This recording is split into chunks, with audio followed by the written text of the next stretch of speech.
আর দিকে রাজ্যের দিকে দিকে শুধু প্রতারণার অভিযোগ উঠছে। চলুন এবার আপনাদের নিয়ে যাই বৈদ্যবাটিতে, কারণ সেখানে এবার আবাসিক প্রতারণার অভিযোগ উঠছে। টাকা পেয়েছেন উপভোক্তা, কিন্তু কাজ থমকে রয়েছে। টাকা নিয়ে বেপাত্তা হওয়ার অভিযোগ শাসক নেতা ঘনিষ্ঠ ঠিকাদারের বিরুদ্ধে, আর এ নিয়েই বৈদ্যবাটিতে তুঙ্গে তরজা।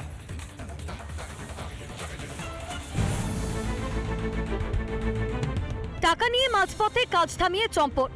বৈদ্যবাটিতে তৃণমূল নেতা ঘনিষ্ঠ ঠিকাদারের বিরুদ্ধে অভিযোগ বেকায়দায় আবাসের উপভোক্তা। প্রশাসনের বিভিন্ন জায়গায় দায়ের হয়েছে অভিযোগ।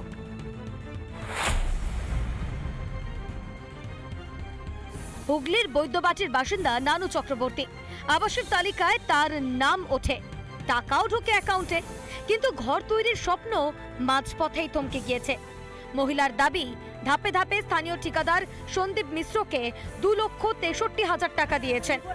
এও অভিযোগ পুরসভার ঠিক করে দেওয়া সেই ঠিকাদারই টাকা নিয়ে কাজ ফেলে রেখে উধাও।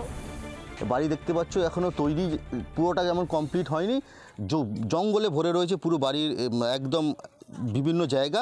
শুধু তাই নয়, তিনি অভিযোগ করছে তার যে কিস্তির 3টি টাকা, যে 3বার যিনি টাকা পেয়েছিল সেই টাকা কিন্তু কন্ট্রাক্টরকে দিয়ে দেওয়া হয়। কন্ট্রাক্টর কোনো কাজ না করে বেপাত্তা হয়ে যায় বলে অভিযোগ তার।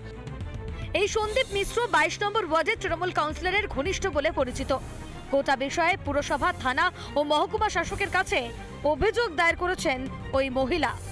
যে মিস্ত্রি পৌরসভা থেকে দিয়েছিল যে কন্ট্রাক্টরকে, তাকে দিয়েছি টাকা, সে টাকা নিয়েছে বাড়ি করছিল, করতে করতে এইরকম করে রেখে দিয়েছে, চলে গেছে। কন্ট্রাক্টরটাকে সন্দীপ মিশ্র তার নাম, আমাদের পাড়াতেই থাকে। তবে পৌরসভা থেকে সেই কন্ট্রাক্টরকে পাঠিয়েছিল, সে গিয়ে বলেছে আমি পৌরসভা থেকে এসেছি, পৌরসভা থেকে আমাকে বাড়িটা করতে বলেছে, সেই জন্যে। এই কাউন্সিলর একটা কন্ট্রাক্টরের সাথে সেই বৃদ্ধ মহিলার সাথে আলাপ করালো। ও কি করলো, শুধু ভিড় কেটে ধীরে ধীরে 20,000, 30,000, 50,000 করে 1,80,000 টাকা সেই লোকটা নিয়ে নিল, সেই ছেলেটা। আর তারপরে জানি না কোথায় পালিয়ে গেল। তার অভিযোগটা সম্পূর্ণ মিথ্যে। পৌরসভা কোনো ঠিকাদার নিয়োগ করে না, ঠিক আছে? এই সব কারণের জন্যই এখন হাউজিং ফর অলের লাস্ট ফেজে এসছে।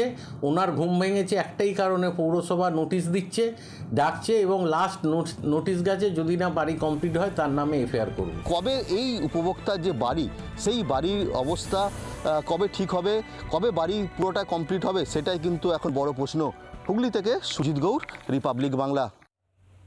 নানা ধরনের কন্টেন্ট দেখার জন্য লাইক করুন, শেয়ার করুন আমাদের ফেসবুক পেজ, সাবস্ক্রাইব করুন আমাদের ইউটিউব চ্যানেল। পাশাপাশি অন্যান্য ব্রেকিং নিউজের জন্য অবশ্যই চোখ রাখুন রিপাবলিক বাংলায়।